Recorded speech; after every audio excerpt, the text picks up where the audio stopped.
विश्व की राजनीति में भारतीयों का दबदबा बढ़ता ही जा रहा है और इसका एक और उदाहरण अब कनाडा में देखने को मिल रहा है, जहां पर जस्टिन ट्रूडो ने लिबरल पार्टी के नेता और प्रधानमंत्री पद से इस्तीफा दिया। जिसके बाद नए प्रधानमंत्री की तलाश शुरू हुई तो वहां दो भारतीयों का नाम सबसे आगे चल रहा है। जी हां, दो भारतीय मूल के चेहरे हैं जो कि प्रधानमंत्री की रेस में सबसे आगे हैं कनाडा में। ये कौन कौन से चेहरे हैं, कौन कौन से नाम है और इनकी क्या खासियत है, आपको बता देती हूँ। पहला नाम है अनीता आनंद का, जो कि ट्रूडो सरकार में मंत्री रही। वो परिवहन मंत्री और आंतरिक व्यापार मंत्री थी और इस दौरान उन्होंने बहुत सारे काम ऐसे किए जिसने उनकी लोकप्रियता बढ़ा दी। खासकर कोविड के दौरान जिस तरह से उन्होंने मैनेज किया था क्राउड को, अस्पतालों को, उसकी तारीफ हर तरफ हुई। और एक और बात जो इनके फेवर में जाती है अनीता आनंद की, वो ये कि ये भारतीय मूल की हैं और साथ में जो कनाडा में रह रहे भारतीय लोग, उनके बीच इनकी छवि बहुत अच्छी है।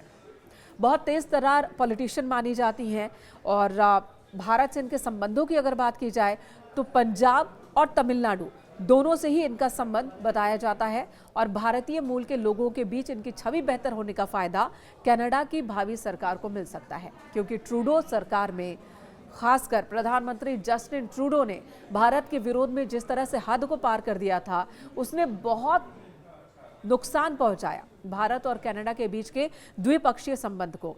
तो विदेश नीति पर फेल होना ट्रूडो के इस्तीफे के पीछे एक बहुत बड़ी वजह रही। तो यहां पर उस नुकसान की भरपाई अनीता आनंद के जरिए की जा सकती है। एक दूसरा नाम है जॉर्ज चहल का, वो भी दावेदार बताए जा रहे हैं। जॉर्ज चहल जो कि बिजनेसमैन भी है, पॉलिटिशियंस भी है, कई अलग अलग कमेटी के अध्यक्ष भी हैं। भारतीय मूल के नेता हैं जॉर्ज चहल, कनाडा में पीएम बन सकते हैं ऐसा माना जा रहा है। पिछले हफ्ते इन्होंने कॉकस सहयोगियों को एक पत्र लिखा था और अपनी इस इच्छा को जाहिर कर दिया था। जो बात है जॉर्ज चहल को लेकर जो सबकी नज़र में है वो ये कि सरकार में रहते हुए भी इन्होंने ट्रूडो सरकार की कई नीतियों की आलोचना की, कई फैसलों का विरोध किया। खासकर भारत को लेकर, खालिस्तान को लेकर जो जस्टिन ट्रूडो का स्टैंड था, जॉर्ज चहल उसके विरोध में हमेशा खड़े रहे हैं। तो ये एक बात जॉर्ज के फेवर में जाती हुई दिख रही है और इस रेस में वो भी बने हुए हैं। वहीं तीसरा नाम है जो कि उप प्रधानमंत्री रही ट्रूडो के साथ सरकार में, वित्त मंत्री भी, क्रिस्टिया फ्रीलैंड, इनके नाम की भी चर्चा हो रही है। इन सब के बीच भारत के लिए एक और महत्वपूर्ण बात, वो इंसान जिसे जिम्मेदारी दी गई है नेता को चुनने की, वो भी भारतीय मूल के ही हैं। जी हाँ, उनका नाम है सचित मेहरा। सचित मेहरा को बड़ी जिम्मेदारी दी गई है।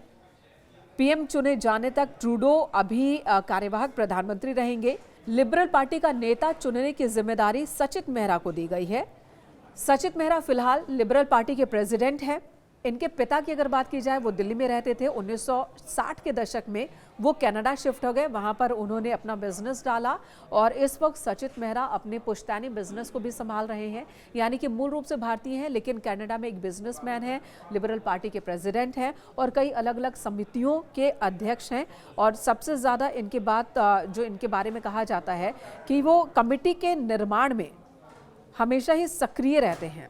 कम्युनिटी डेवलपमेंट में इनकी दिलचस्पी बहुत ज़्यादा है। तो इन्हें जिम्मेदारी दी गई है कनाडा के नए प्रधानमंत्री को चुनने की, लिबरल पार्टी के नेता को चुनने की। ये भी भारतीय मूल के हैं और जो दो नाम रेस में आगे चल रहे हैं वो भी भारतीय मूल के।